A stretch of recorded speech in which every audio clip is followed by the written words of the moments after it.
Hello friends, જય શ્રી કૃષ્ણ. કેમ છો તમે બધા? મજામાં? આશા રાખું છું કે તમે બધા મજામાં હશો. લોટ બંધાઈ ગયો તો ને હવે જો ભીંડો સુધારું છું, પણ ભીંડો છે ને આખો રાખું છું, કારણ કે આપણે જેમ ભરેલો ભીંડો કરીએ ને એ રીતે કરવાનો છે.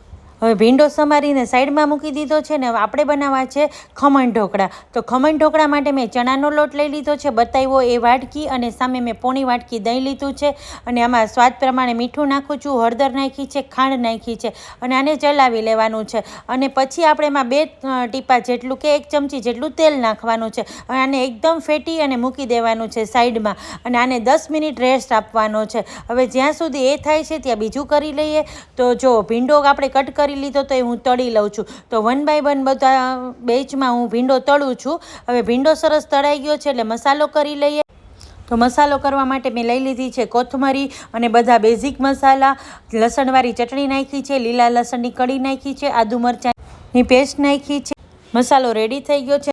શાકનો વઘાર કરી લઈએ. તો તેલ હતું જ આપણું વાસણમાં, એ જમાં મેં વઘાર કર્યો છે, અને પહેલાં તેલ ગરમ થયું એટલે જીરું મૂક્યું અને ભીંડો નાખી દીધો છે, ને બનાવેલો બધો મસાલો નાખી દીધો છે. એટલે આપણું ભરેલ ભીંડાનું શાક હોય ને એટલો જ ટેસ્ટ આવે છે. ઉપરથી 1 ટમેટું નાખી દીધું છે. હવે ટમેટાનો સ્વાદ એમાં બહુ જ સરસ લાગે છે. હવે બેટરને 15 મિનિટ થઈ ગઈ હતી રેસ્ટ આપ્યા એને, તો એમાં મેં 1 ઈનોનું પેકેટ નાખી દીધું છે અને અડધું લીંબુ નાખ્યું છે. અને જુઓ બેટર પણ એકદમ ફ્લફી થઈ ગયું છે. હવે એક મોલ્ડ લઈ લીધું છે ને એને એકદમ તેલથી ગ્રીસ કરી લીધું છે ને આ બેટર નાખી દીધું છે.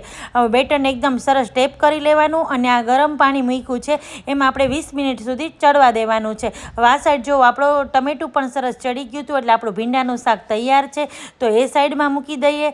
અને હવે આપણે સંભારો વઘારી લઈએ. તો સંભારો છે ગાજર મરચાંનો, ખમણેલું ગાજર અને મરચું.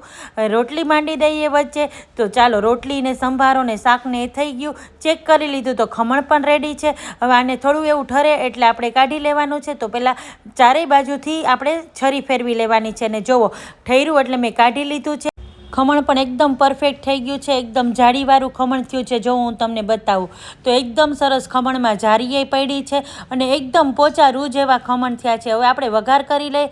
તો તેલ મૂક્યું છે 2 ચમચી, એમાં રાઈ નાખી છે, રાઈ થોડી ચડિયાતી નાખવાની, હિંગ નાખી છે, અને લીમડો અને મરચાં નાખ્યા છે. અને હવે એમાં નાખી દઉં છું ખાંડ.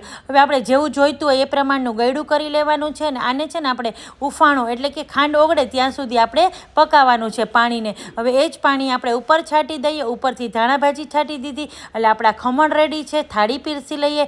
તો ગરમા ગરમ સરસ મજાની ઘીવાળી રોટલી, સરસ મજાનું ભીંડાનું શાક છે, સાથે શ્રીખંડ છે, ખમણ ઢોકળા છે, અને આપણા બધાની પ્યારી છાશ તો ખરી જ.